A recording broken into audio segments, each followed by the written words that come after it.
Menteri Pertahanan Prabowo Subianto melakukan inspeksi kesiapan Universitas Pertahanan yang akan membuka 4 fakultas dan 10 program studi baru.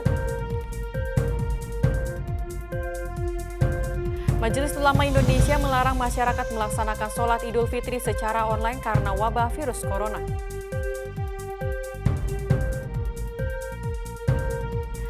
Presiden Joko Widodo menyatakan produk buatan dalam negeri harus menjadi kebanggaan masyarakat Indonesia.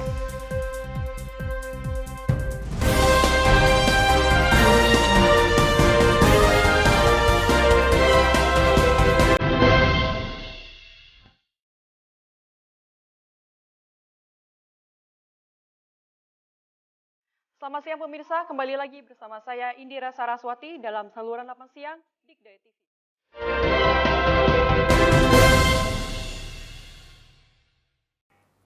Menteri Pertahanan Prabowo Subianto melakukan inspeksi kesiapan Universitas Pertahanan yang akan membuka 4 fakultas dan 10 program studi baru.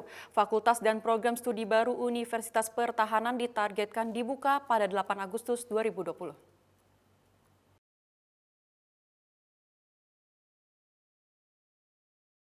Prabowo Subianto memuji antusiasme calon mahasiswa baru yang mendaftar dari seluruh penjuru tanah air tetap tinggi meskipun persyaratan akademik yang diminta Universitas Pertahanan di atas rata-rata nasional yakni IQ 120 ke atas.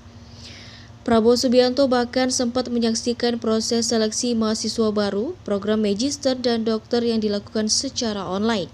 Rektor Universitas Pertahanan Laksamana Muda TNI Amarullah Oktavian mengatakan, kesiapan pembukaan fakultas dan program studi baru meliputi kelengkapan proses administrasi, rekrutmen dosen, penerimaan dan seleksi mahasiswa baru. Selain membuka 4 fakultas dan 10 program studi baru, Universitas Pertahanan juga berencana membangun rumah sakit pendidikan Unhan dan beberapa laboratorium.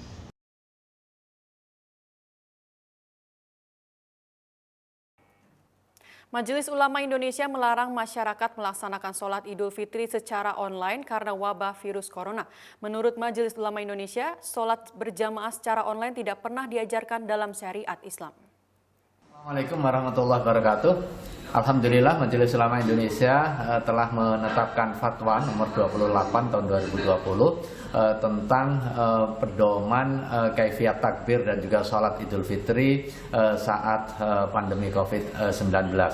Fatwa ini sebagai jawaban sekaligus juga pedoman di dalam pelaksanaan Idul Fitri 1441 Hijriah untuk menjamin pelaksanaan ibadah secara benar sebagai cermin ketaatan kita kepada Allah Subhanahu wa taala. Sekretaris Komisi Fatwa MUI, Asrorun Niam Soleh menjelaskan sholat merupakan masalah ibadah madah dan wakmah, sehingga terdapat syarat dan rukun yang harus dipenuhi.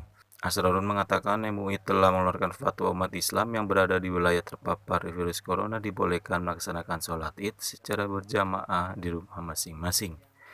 Menurut Asrorun, yang terpenting dalam sholat adalah keberadaan imam dan makmum dalam satu tempat yang sama.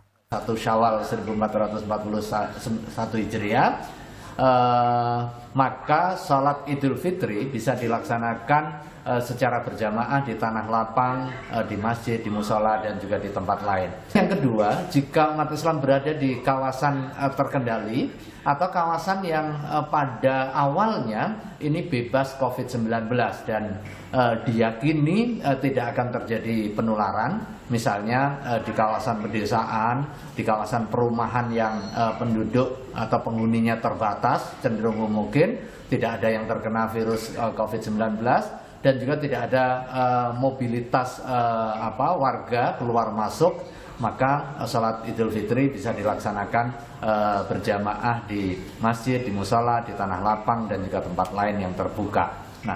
Presiden Joko Widodo meresmikan Gerakan Nasional Bangga Buatan Indonesia Kamis kemarin. Presiden mengatakan di tengah pandemi virus corona, kualitas dan produk dalam negeri diharapkan mampu menyelamatkan perekonomian dalam negeri. Dalam kondisi seperti ini, kita harus mampu bertumpu pada kekuatan kita sendiri, berdiri di atas kaki sendiri. Kita harus mampu menyelesaikan masalah dan tantangan kita sendiri, tantangan di bidang kesehatan maupun tantangan di bidang sosial ekonomi. Melalui sambungan konferensi video, Presiden Jokowi memberikan apresiasi kepada sejumlah pendiri usaha produk buatan lokal, salah satunya yakni pendiri batik kultur di Semarang. Presiden mengungkapkan harapannya agar Indonesia mampu menyelamatkan perekonomian dalam negeri meskipun di tengah pandemi virus corona. Dengan adanya gerakan nasional Bangga Buatan Indonesia, Presiden berharap Indonesia tidak lagi bergantung pada produk impor. Kita harus melihat lagi apa yang menjadi kekuatan kita. Sekali lagi, apa yang menjadi kekuatan kita dan apa yang menjadi kelemahan kita. Yang kurang, yang lemah, tentu saja harus kita segera perbaiki, dan yang menjadi kekuatan harus kita manfaatkan. Saya bersyukur negara dan bangsa kita memiliki banyak kekuatan, banyak karya-karya hebat, banyak produk-produk yang berkualitas yang kita hasilkan, yang lahir dari tangan saudara-saudara kita yang memiliki talenta-talenta yang hebat. Pemirsa, berita tadi mengakhiri jumpa kita kali ini. Saya Indira Saraswati dan seluruh kru yang bertugas pamit undur diri. Selamat menunaikan ibadah puasa. Terima kasih dan sampai jumpa.